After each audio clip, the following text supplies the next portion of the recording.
Hello everyone, I'm back, and this time I'm doing another video. So, I have seen Godzilla Kong: The New Empire, and it was a really fun and wild movie. I say it's probably my second favorite movie in the Monsterverse, aside from King of the Monsters. I saw it with a group of friends in IMAX last Friday, and the experience was great. We saw it on the biggest screen possible, and this movie was just meant to be seen in IMAX. I saw it a second time last Saturday, and I just couldn't help but love it even more. Now, I definitely don't want to compare this movie to Godzilla Minus One. I did see Minus One 3 times last year, and I still love the movie, plus congratulations to Yamazaki and his crew for winning an Oscar, well deserved. However, The New Empire is a different sort of film that does have Godzilla, but with different tones and themes.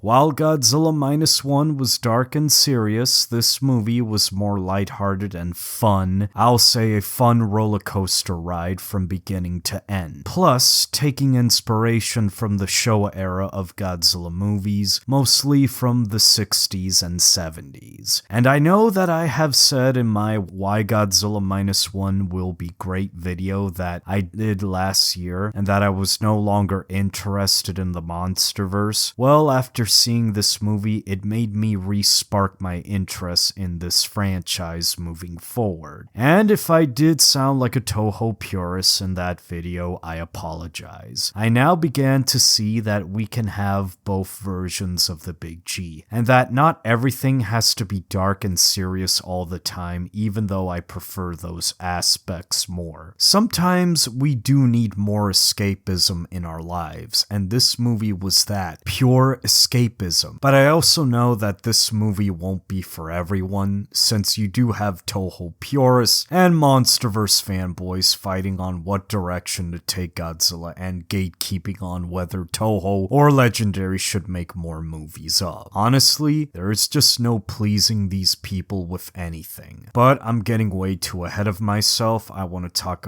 more about this movie. While I did enjoy it, there are still flaws in this film, and I'm here to talk about it. Also, this video will contain spoilers for the film, so if you have not seen it already, what are you waiting for? Do it!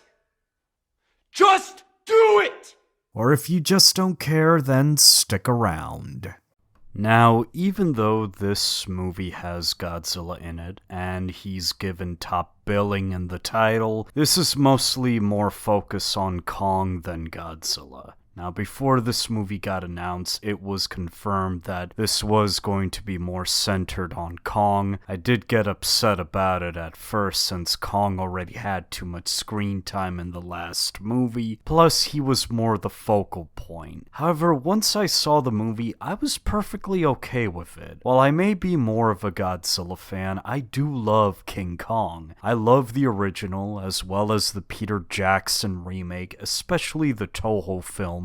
Yet I never understood the hate he gets from most Godzilla fans, which I honestly find dumb and stupid. Yet I've also been getting annoyed with Kong fanboys who still bitch about Kong losing to Godzilla in GVK and hating Adam Wingard for it. Tell me something, do you love Kong as a character, someone you could relate to or emphasize with, or do you only like him because you want him to be this unbeatable juggernaut that he was never meant to be? Anyways, they did a good job giving him more emotion and personality in this film. Plus, you just can't help but feel so bad for him as we see how lonely and desperate he is, trying to find companionship in Hollow Earth, very reminiscent of his previous incarnations. Along the way, we see him go on a journey through the Hollow Earth, exploring different parts of the area, hoping to find others like him. There he does encounter the little ape called Suko, and just when Kong thought he found a relative, he gets jumped on by other apes, but eventually kicks their asses. Now, I really like how much of a badass they made Kong. He definitely upped his game after the last movie, which would satisfy Kong fans quite a lot. I really liked his interactions with Suko since they do bond over the course of the film, and his bond with Gia is still the same as before, but I'll get to her later. In fact, Kong was like a mixture of Kratos from God of War and Spear from Primal. Not to mention, Kong takes quite a lot of beatings in this film, which again really makes you feel really bad for the guy, but still manages to get back up like a pure Chad through tough times. He is definitely the most emotional core for this film. Not to mention, he does get a new weapon called the Beast Glove, and man, does it pack a punch. I love the Power Glove. It's so bad. They really made Kong a true underdog in this film, and you just couldn't help but root for him from beginning to end. And by the end, he finally gets the happy ending he deserves, becoming the new king of Hollow Earth. I'll say he finally earns his title as king, especially gaining a new family. For once, I love that Kong can live happily ever after and not die all the time like in most of his movies. Now let's talk about the Big G. While he wasn't given enough screen time in the film, he did have his moments. I really like how they made Godzilla a total, pure, unadulterated badass. Godzilla takes no prisoners in this movie. Not to mention, I just love the moments when he's sleeping in the Colosseum in Rome. He just looks like a big soft kitty cat while napping.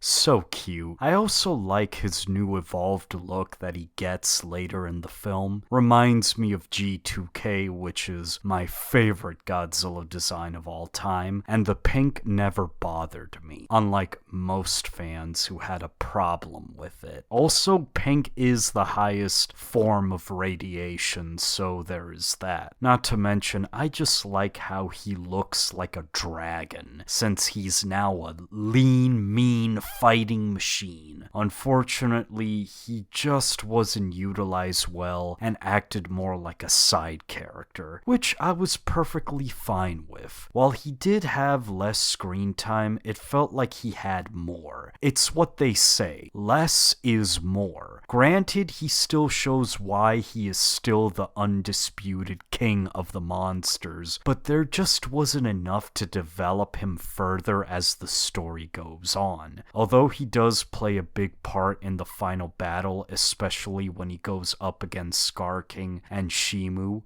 mostly the latter, both in the Hollow Earth and in Rio, Brazil, I would have liked if they utilized him a little bit more, since all he does in the film is take names and kick ass. Plus, I think they made him a bit too OP in this film, which is quite concerning. In a way, he's on par with Final War's Godzilla. Not to mention, he does do a leap of faith on a cliff, which was insane when he did that, but I love it. Although I did like the part where he was absorbing radiation from a nuclear reactor in France, very reminiscent of the Return of Godzilla when Godzilla makes his first appearance. Not to mention, I do like the scene where Godzilla and Kong smile at one another after the final battle, as I'm pretty sure they are both cool and acknowledge one another. For some reason, they have this Goku and Vegeta dynamic to them. I also like how happy he was in seeing Mothra again, like seeing an old friend you haven't seen for so long. Really shows that underneath all that rough, scaly texture skin, he's a big softie. Well, most of the time. Still, Godzilla was pretty cool. Even if he wasn't the main focal point, again, he still had his moments. Not to mention his nuclear pulse, especially a supercharged atomic breath, were pretty powerful and epic to watch. I just hope that if they do a sequel, they focus more on him next, especially diving deeper into his character more. Now, I want to talk about this little guy, and oh my god, I love this little fellow. Suko is just so adorable and funny. He acts more like the comic relief of the film when it comes to the Titan parts. When we first meet him, he acts like a little shit to Kong, especially when he bites Kong's fingers. Not to mention, when he attacks Kong like a little rabid animal, there's a moment where Kong uses him like a battering ram against the other apes, and it was so funny. I remember seeing this part, and my friends, including the audience as well as myself, were laughing so hard at that moment. Later on, as I mentioned before, we see Suko bond with Kong as they start to have that father-son moment as they journey into Skar King's domain. The moments with them bonding are both wholesome and heartwarming. We find out that Suko is part of an ape tribe led by the Skar King. I'll talk about him later. Suko acts like a stubborn brat at first, but then he later starts to care about Kong later in the film. And I like that he later becomes Kong's little ally because Suko suffered abuse from the Skar King, and you just can't help but feel bad for the little guy. Because like Kong, he too suffered a lot, and it was nice that he gained a real friend slash father figure in Kong. While he may not be powerful, don't underestimate him, because he does take part in the final battle. We see that he is a scrappy little fighter with a bad attitude, and he does get his hero moment in the end. I really would love to see Suko in more films, especially since he is now Kong's new adopted son. Now, on to the villains of this film. First, I want to talk about the Skar King. Now, when I first heard that we were getting a primate antagonist, I was both curious yet skeptical about it, since I really didn't think much of this guy, plus I felt he was too overhyped when he got announced. However, I do love his evil personality that he has. In fact, I like it more than Ghidorah. What? My god, he just gives out such a creepy vibe, and he really makes a good foil for Kong. He's just evil for the sake of being evil, and I love it. He also envelops fear upon his tribe. In fact, every time he's walking through them, you can't help but notice how afraid the other apes are scared of him, which just shows that even though he doesn't have any unique abilities, it's more of his evil aura that chills you to the bone. However, I feel that he was a bit underdeveloped since he gets introduced in the middle part of the film. Would have liked it if he was set up in the beginning to establish himself better, especially more on his backstory. I did like his weapon, which is a bone whip with a sharp crystal at the end. That crystal is used for something that I'll get to later. Overall, I thought Skar King was a cool yet alright as a villain. I just didn't think this guy could rival Ghidorah or Mechagodzilla in terms of being a world-ending threat. However, he does make up for it with his intelligence, cunning, yet diabolical nature, as well as his subjugation on Shimo, which I'll get to later. Not to mention, the guy really puts the dick in dictatorship. He definitely gives me Koba vibes from the Planet of the Apes trilogy. Even his fight with Kong was both cool and intense when they first met. You could definitely tell this guy does not play around, especially when he almost chokes Kong to death with his whip. You could even see he was enjoying every moment of it. The dude has a sick, wicked sense of humor too. Plus, he is very abusive to his workers. Wow, what an asshole. He's a villain you can't help but love to hate, especially when he has another Titan with the power of ice in his control as a guard dog. Speaking of, Shimo in this film I thought was a mixed bag. I do love her design, but like Skar King, she was underutilized and we just don't get enough of her backstory. Except being the Titan to cause the first Ice Age, and Skar King capturing her and making her his pet that he just loves to abuse. Despite that, you just can't help but feel sympathy for her, as she is forced against her will by Skar King. Skar King controls her using that crystal at the tip of his whip. In fact, she does give off Titanosaurus vibes, since both are innocent kaiju that are forced to do bad things under the villain's control. Except Shimo doesn't die, which is good. Not to mention, she does have a powerful ice beam attack that gives Kong a major frostbite. She does take part in the final battle and acts like a good counter to Godzilla.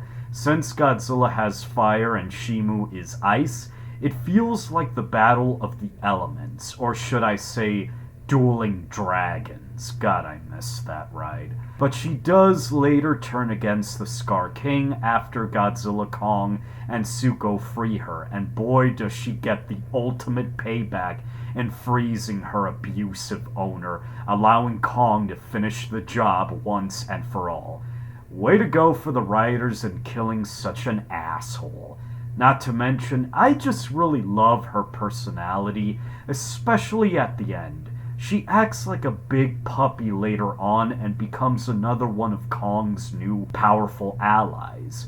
Sadly, there just wasn't enough about her that made me fully invested in her character. I do hope to see Shimo again in a sequel, especially future films. While the monsters do take center stage, the human cast are integral to the film.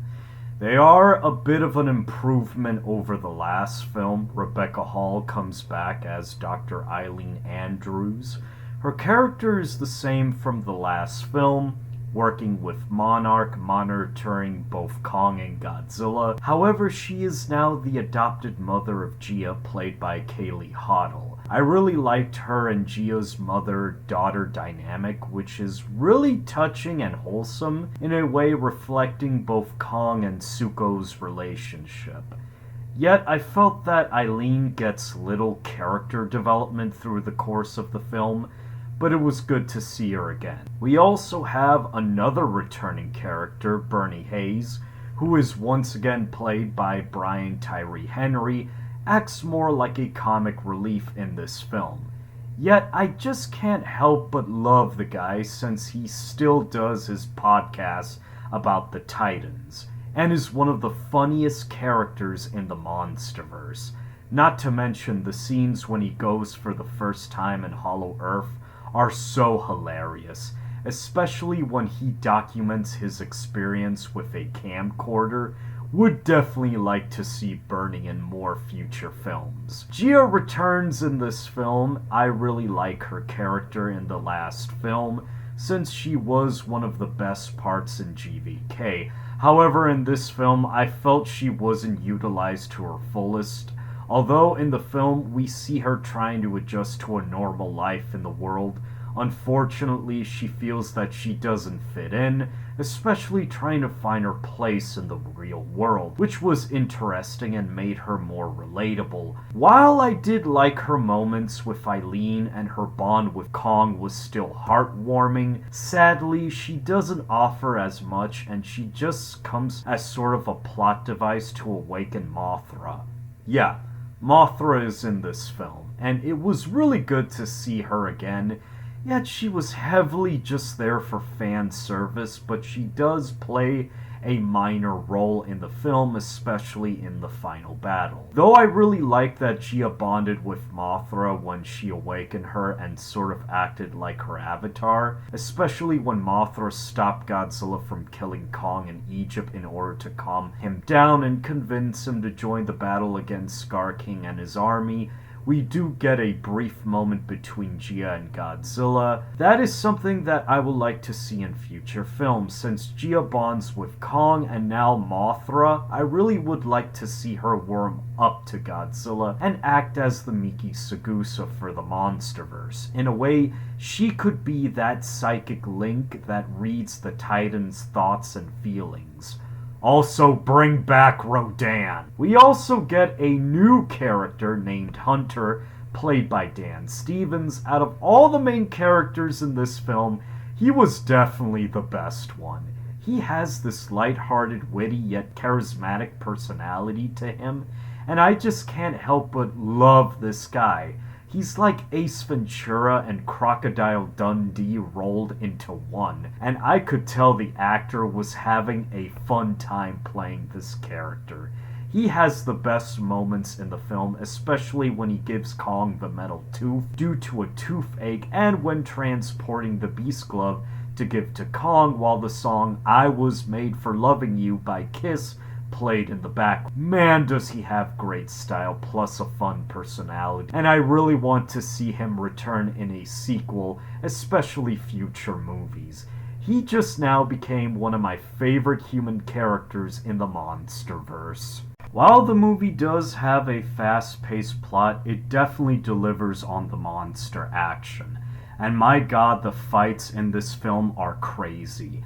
Now, as I mentioned while talking about the humans, the monsters themselves take center stage.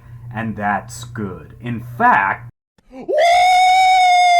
Yeah, baby! That's what I've been waiting for. That's what it's all about. Woo! I gotta say, this movie has the best kaiju battles I've seen in a Hollywood kaiju flick so far. Every monster gets a chance to shine regardless of their screen time and comes out looking like a badass. As I mentioned before, I really loved Skar King and Kong's first battle, as it had me on the edge of my seat, as Skar King showed how much of a fighter he is, since he wasn't someone to mess with. In fact, both Kong and Skar King look like gladiators in an arena fighting each other, which made it more epic. Not to mention, Godzilla's battles with Scylla and Tiamat were fun to watch, but fell a bit short-lived. Still, it was awesome seeing Godzilla lay the smackdown on those two titans, and how he finishes them both off were pretty brutal and hardcore. Also, this is the first time a Titan from a graphic novel has appeared on screen, even if it was short. Also, Kong and Godzilla do have another rematch in Egypt, which was pretty cool. Not only that, Godzilla does a suplex on Kong, which was very reminiscent of the original King Kong vs. Godzilla, only reversed. Sadly, it felt so fast-paced, but I mostly like when Kong used his new power glove to pound Godzilla in the face multiple times, which reminded me of when Iron Man kept pounding Hulk to knock him down in Avengers Age of Ultron. It was also funny how Kong dragged Godzilla by his tail in order to get him into the Hollow Earth, which I thought was hilarious. Again, references to the 1962 original film. Unfortunately for most Kong fans, especially those who are still butthurt, Godzilla still wins, despite Kong putting up a pretty good fight. Move this man! But the main highlight was the final battle with Godzilla, Kong, Mothra, and Suko against Skar King and his army. This fight was probably the best one since all the good Titans kick serious ass, especially in zero gravity. I kid you not, they fought in mid-air, which is something that made me jump in excitement and made me feel like a little kid again. That's something I thought I would never get to see in a kaiju film ever, and Adam definitely delivered on this. Good for you, man. You're awesome. We do also get a moment where Skar King is riding Shimo and Godzilla lets Kong ride him as they both charge at one another. I thought that was pretty cool, as I got serious primal vibes from that scene. The final battle was awesome too, although they do fight in the city, and you just can't help but love those classic city-destroying fights. I would say Ryu gets totally wrecked during the battle with the main Titans. You could feel every blow that the Titans unleash at each other, especially when Kong gives Skar King a knuckle sandwich, knocking one of his teeth out as payback. Plus, these fights do take inspiration from the outlandish fights in the Showa-era Godzilla films, and I, for one, love it. As much as I enjoyed this film, sadly, I have to say that this film has major flaws. As I mentioned before, the plot is very fast-paced and kind of convoluted, which doesn't allow us to get fully invested in it. Heck, I would say this movie barely has a plot at all, and comes off as a spectacle fatigue film. Which ain't a bad thing, since this movie does have beautiful visuals. Not only that, but the sense of scale is gone, as the Titans don't feel like giant monsters, instead more like regular-sized animals. Some of the characters feel underdeveloped, or feel like cannon fodder, especially some of the other Titans that appear, like Doug, who sadly only makes a cameo appearance. It was good seeing him, but I wish he could have had more to do in the film. Plus, there are a lot of mythos that don't get properly explained enough in the mid part of the film. I really wanted to see more backstory of the Great Titan War that happened between the Gojiras and the Kongs, yet sadly is never brought up again. Plus, the many plot holes like the origins of the Titans, Mothra's Iwi tribe that lives in Hollow Earth, the usage of the crystals that were just used mostly as props. Not to mention, how did Skar King get the crystal in order for Shimo to obey him? It just raises too many questions. Especially about the Titan that ate the star. That was mentioned in the movie, which many say could indicate that Space Godzilla could appear in the sequel as the main antagonist, but that's a video on that topic for another time. Junkie XL returns to do the score for the movie, yet once again, in the last film, this music just feels so forgettable, and just lacks the epic sound that Bear McCreary made for King of the Monsters. There was a lot that I wish this movie could have done to dive deeper into the mythology of Hollow Earth and the Titans. Sadly, this movie just doesn't do it. A problem I hope gets fixed in future films, at least I hope, as well as giving the other Titans like Godzilla, Mothra more character development, and fleshing out their characters more. Also again, bring back Rodan. Oh, and bring Anguirus too. Even though the film is flawed, I still quite enjoyed it a lot.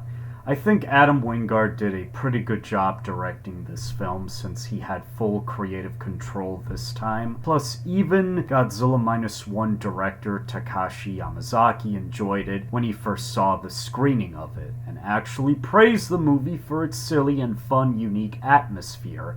Heck, he also loves the Monsterverse too. Can this guy not be any more goated? Also, suck it, Toho purists. Anyways, Godzilla Kong is a love letter to the Showa era and all kaiju fans who love the fun and campy vibe of the 60s and 70s Godzilla movies. It is a type of movie that allows you to turn off your brain and just sit back and relax as you go through this amazing roller coaster ride with a few loose screws. Sadly, you're going to have people who are going to complain about it not being like Godzilla Minus One or a high art film, especially with the consistency issues that the Monsterverse still has. But people, especially fans, need to realize that this movie isn't trying to be like Minus One. It's its own thing that makes it unique. Yeah, you can have your dark and serious Godzilla films, but keep in mind that there are people such as myself who love the wacky and campy side to Godzilla. That's what makes this franchise special, especially Godzilla, who is a versatile character. If you just make everything be dark, depressing, and serious all the time, then it's going to get boring and stale. Plus, just because a movie or any source of media has dark elements to it doesn't make it better unless it's executed right. Also, for those who say that Godzilla can't work in America, no offense, but Shut up, shut up, shut up, shut up, shut up, shut up, shut up! I don't see this movie winning any Oscars, and it's definitely no masterpiece. However, it's still a damn good popcorn flick. I do want to thank the cast and crew for making this film, especially Adam Wingard, who gave his love and passion for the genre. He is a fan like us, and I really hope that he does return in making a sequel. Funny, because he said that he has more ideas for both Kong and especially Godzilla, since both their stories have only just begun, and he also says that if this movie makes a lot of money, which it will, that the next film will be more Godzilla focused. And all I could say is, shut up and take my money! I'm going to have to give my rating for this film 3 stars out of 5. Anyways, guys, that's my review. I hope you all enjoyed it. Don't forget to subscribe for more content, and let me know what you think of the film. And as always, long live the kings, baby.